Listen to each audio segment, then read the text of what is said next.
Hello, and it's Calum again in another video, and this time we're using our Apple iOS voiceover navigation or screen reader to navigate the Wildwood Arts website.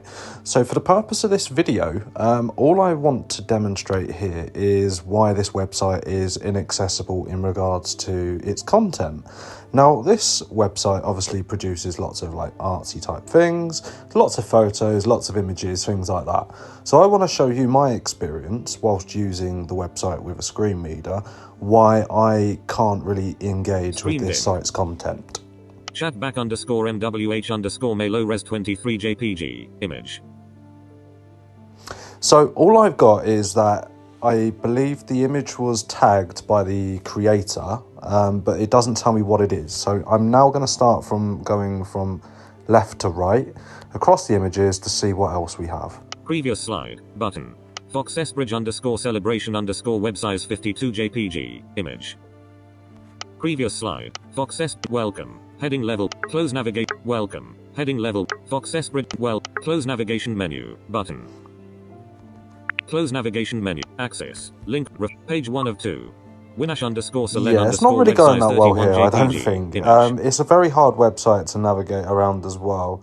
I've been sort of trying to sort of demonstrate this.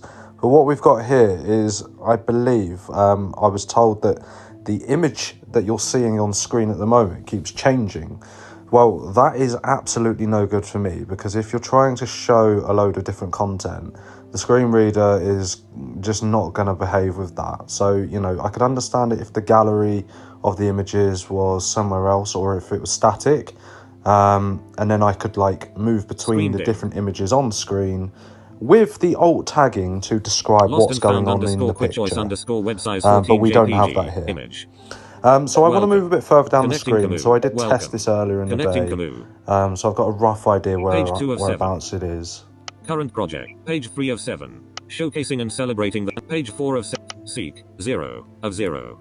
Page FOD Fringe trailer. I think we're just by here. Adams. Click the button below to see the amazing FOD Fringe event. What's on FOD? What's on FOD is our new What's on FOD? Separate. Sign up to pop your it's packed full of email address. Text fit. Page 5. What's on FOD? Link. Page 4. FOD Fringe events. Link. Seek 0 of 0. Right. Adjustable. I have found it, I believe. Swipe up or down. Play button. So what I wanted to demonstrate here is that obviously there's a video on screen. There's no sort of like voiceover to describe what's going on, and I just want you to sample that. Imagine just closing your eyes right now and trying to work out what's going on. Pause.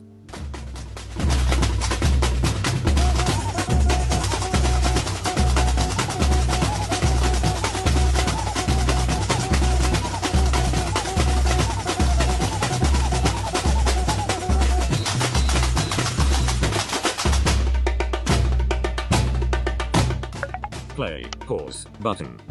Play, copy, image.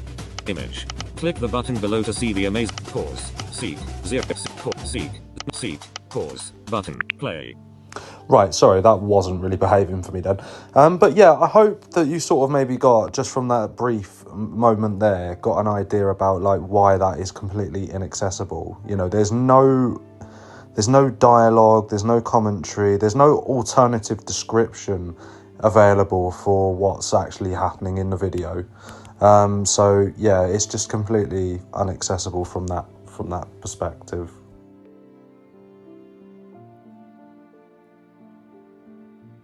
So carrying on from Calum, here we are at Wildwood Arts website.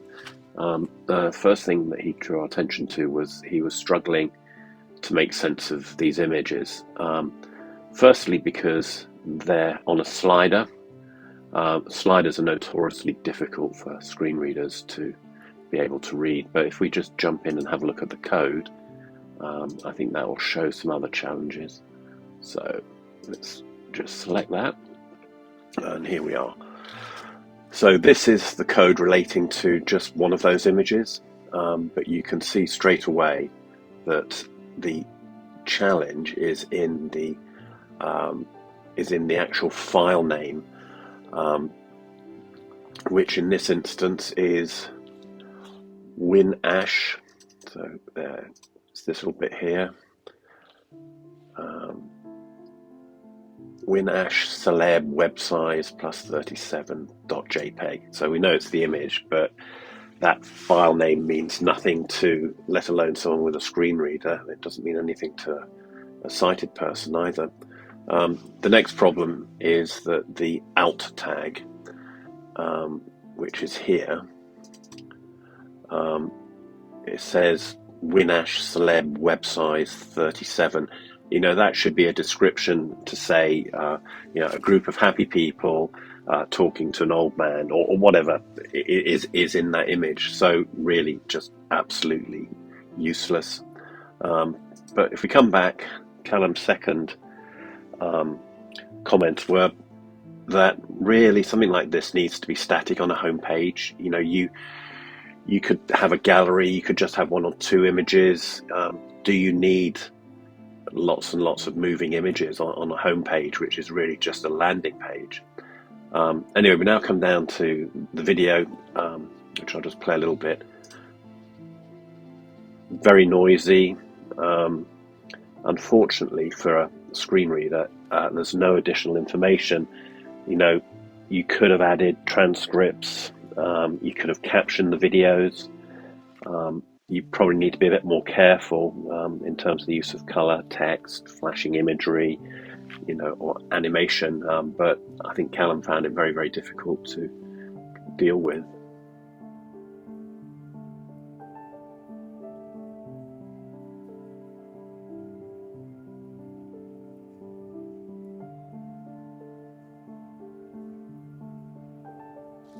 So here we are at Oxford's new website.